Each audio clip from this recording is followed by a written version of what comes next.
গণভোট নিয়ে আমাদের পজিশন তো খুব স্পষ্ট। সেটা হচ্ছে নির্বাচনের দিনে গণভোট বিএনপি এটা বলে এসেছে, এটা রাজনৈতিক দল হিসেবে বিএনপির মত এবং এটাই চাওয়া।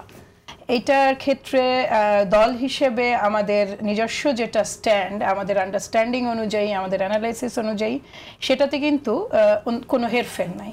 গণভোট পরে বা আগের কোনো কথা নাই। আমির খসরু মাহমুদ চৌধুরী যেটা বলেছেন, আমাদের সম্মানিত স্থায়ী কমিটির সদস্য, সেটা কিন্তু তিনি কথা প্রসঙ্গে মানে একটা বড় বাক্যের একটা পার্ট ওটা, ঠিক আছে। এখানে আমরা এই বর্তমানে যে বিশেষ ব্যবস্থায় আমাদের অন্তর্বর্তীকালীন সরকার আসলেন, সেই সরকার তো সংবিধান মেনেই এসেছেন। কাজে সেই প্রসঙ্গে কথা বলতে যে তিনি সেই কথাটা উদ্ধৃত করেছেন, তার এই কথা কোনোভাবে এটা রিফ্লেক্ট করে না যে গণভোটের পক্ষে বিএনপি নাই।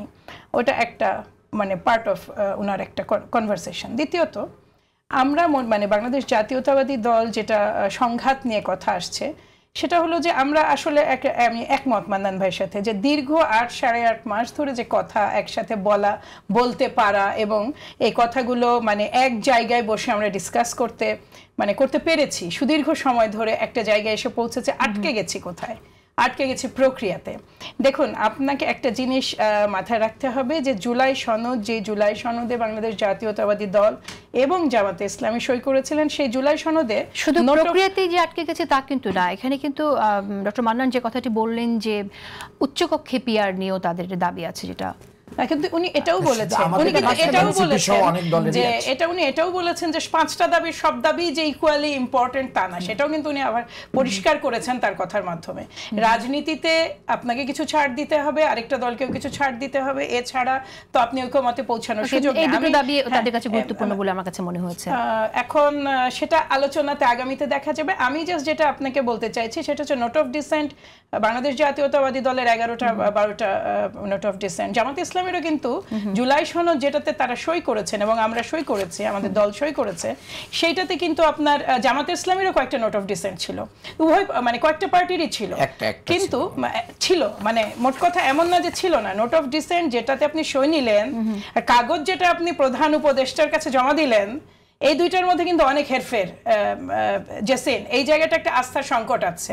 এই আস্থার সংকটটা সরকারের তৈরি, এই আস্থার সংকট ঐকমত্য কমিশনের তৈরি। এটা তাদেরকেই সলভ করতে হবে।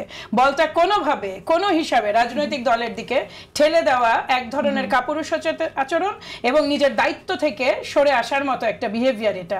এই বিষয়টা হচ্ছে যে আপনি যেই জায়গায় যেই ডকুমেন্টসে সই নিলেন, আপনার সাথে আমার একটা জেন্টলম্যানস এগ্রিমেন্ট হচ্ছে, আপনি 11টা ক্লজ আমাকে দেখালেন, আপনি সই নিয়ে তারপরে যখন ডকুমেন্ট প্লেস করছেন আমি দেখলাম সেখানে 17টা ক্লজ আছে।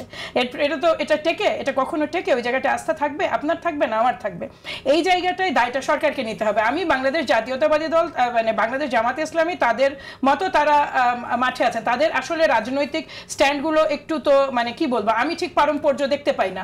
কারণ যখন আমরা আলোচনার টেবিলে ছিলাম আজ থেকে আরো তো বেশ কয়েক মাস আগে, না মান্নান ভাই, ওনারা কিন্তু মাঠে নেমে গেলেন। ওনারা আলোচনা চলাকালীনই, ঐকমত্য কমিশনের আলোচনা চলাকালীন ওনারা মাঠে ছিলেন।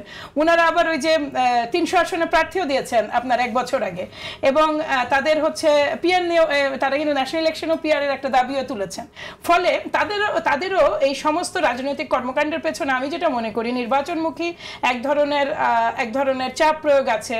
এবং আমি বিশ্বাস করি যে আমরা জুলাই মানে অভ্যুত্থানের পক্ষে শক্তি যারা, সেটা জামাত ইসলামেই হোক, সেটা এনসিপিই হোক, আমরা প্রত্যেকে অন্তত ওই জায়গাটা আসতে পারবো যেন মানে এটা থেকে উত্তরণ ঘটানো সম্ভব। এখানে একটি প্রশ্ন আমি করতে চাই, সেটা হচ্ছে যে সরকারের জাতীয় ঐকমত্য কমিশনের প্রধান হিসেবে ডক্টর মোহাম্মদ ইউনূস যেটা সাইন করে পাঠিয়েছেন, আবার সরকারের প্রধানও তিনি, এই যে বাস্তবায়নের যে সুপারিশমালা, সেটা কি আমরা বিএনপির পক্ষ থেকে প্রতারণা বলতে শুনেছি। তো এখন সরকার সেই জায়গা থেকে সরকারকে প্রশ্ন করা হচ্ছে, প্রশ্নবিদ্ধ করা হচ্ছে পক্ষান্তরে এই কথা বলার মধ্য দিয়ে। তাহলে আপনার কি মনে হয় যে আসলে এই সরকারের কাছ থেকে আপনারা নিরপেক্ষ নির্বাচন কতটুকু আশাবাদী যে আপনারা পাবেন? আগামীতে সরকারের অ্যাকশনের উপর সেটা ডিফাইন্ড হবে। এটা অভিযুক্ত করা হচ্ছে না। আমি তো আপনাকে বললাম যে আপনি আমার সাথে বসলেন, জামাত ইসলামী তো সই করেছেন সেই ডকুমেন্টসে, তাদের আপত্তি নাই। তাদের হয়তো অন্য কোনো কারণ থাকতে পারে আপত্তি না থাকার, কিন্তু আমরা যে ডকুমেন্টে সই করেছি আর যেই ডকুমেন্ট প্রধান উপদেষ্টার কাছে গেছে, ঐকমত্য কমিশনের প্রধান হিসেবে স্বয়ং ডক্টর ইউনূসই সেটাতে সই করে পাঠিয়েছেন, সেই ডকুমেন্ট তো সেম না যে সেম। আমাদের আপত্তিটা হচ্ছে আপনি দিলেন, ঠিক আছে, আমরা যেটা সই করলাম সেটা রাখা গেল না হুবহু, সেটাকে পরিবর্তন আনতে হলো। এটা তো অস্বাভাবিক কিছু না, একটা হতেই পারে, সরকার চিন্তা করতেই পারে বা ঐকমত্য কমিশন চিন্তা করতেই পারে সই হয়ে যাওয়ার যাওয়ার পরও যে না আরো 2-3টা ক্লজ আমাদের অ্যাড করতে হবে। বাংলাদেশ থেকে তো বাংলাদেশ জাতীয়তাবাদী দল কিংবা বাংলাদেশ জামাত ইসলামী পালিয়ে যায়নি। জামাত ইসলামের সময় তারা বসেছেন কিনা জানি না, তারা যেহেতু কোনো আপত্তি জানাননি আমরা ধরে নিচ্ছি তাদের সাথে তাদের কোনো রকম আলোচনা হয়েছে বা আন্ডারস্ট্যান্ডিং আছে। বাংলাদেশ জাতীয়তাবাদী দল তো জানেই না। এই যে ডকুমেন্টে যেদিন প্রথম পাবলিক হলো সেদিন জানতে পারলাম যে যেইটাতে সই করা হয়েছে আর যেই ডকুমেন্টটা পাঠানো হচ্ছে দুটো সেম না। তো এটাকে আপনি কি বলবেন? এটা আসলে ভাষা মানে এটা কোন পরিভাষা দিয়ে এটাকে ব্যাখ্যা করা যায়? প্রতারণা যদি না বলি তাহলে কি বলবো এই জায়গাটায়? এটা তো ব্রিচ অফ ট্রাস্ট স্ট্রেট ওয়েতে আপনি ব্রিচ অফ ট্রাস্ট করলেন, হ্যাঁ, কিন্তু সেটা ঐকমত্য কমিশনের প্রধান হিসেবে ডক্টর মোহাম্মদ ইউনূস ধরেই নেওয়া হয় যে এটা পুরোটাই ডক্টর আলী রিয়াজ এবং অন্যান্যরা করেছেন। তার মতো অত্যন্ত ব্যস্ত মানুষের তো কতটুকু সময় দিতে পেরেছেন।